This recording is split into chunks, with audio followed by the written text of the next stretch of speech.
Jim, thank you. The pandemic, it has had an impact on everyone's lives, but for parents, they are pulling double, maybe even triple duty, going to work, being mom or dad, and now teacher.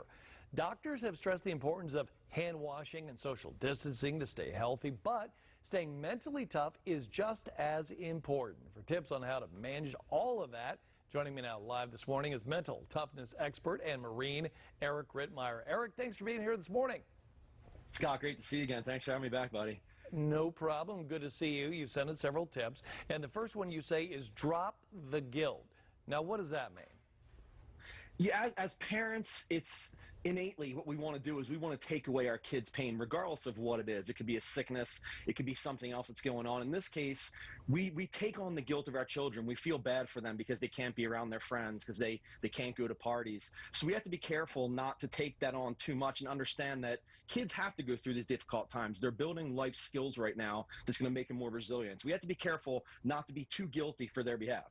Yeah, before we get to the next one, I guess that kind of goes hand in hand because you're in essence coddling them so much that they can't really move forward because you're kind of doing it all for them.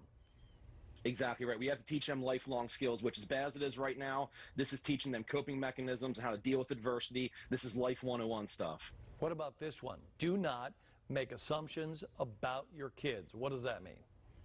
You know, the gut instinct here, Scott, is to assume that all of our kids really are disliking this time and this is really hurting them internally. And it definitely does have adverse impacts on our kids.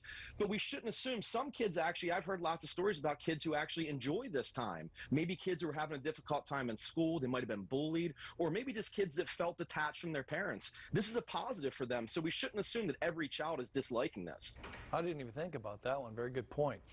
The next one is, and I think this applies to anybody, whether it's a kid or it's a parent, me on the weekend, have some sort of a schedule. A loose schedule, I guess, is better than no schedule at all.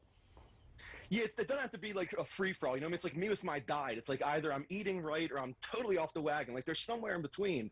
And it's the same thing when we talk about schedules and what we're in the middle of right now. It's crazy. It's nuts. Things are going, you know, totally bonkers. But let's have some sort of schedule, whether it be wake-up time, go to bed time, dinner time, something that our children know there is still a schedule. It's just not going to be as crazy as it was before.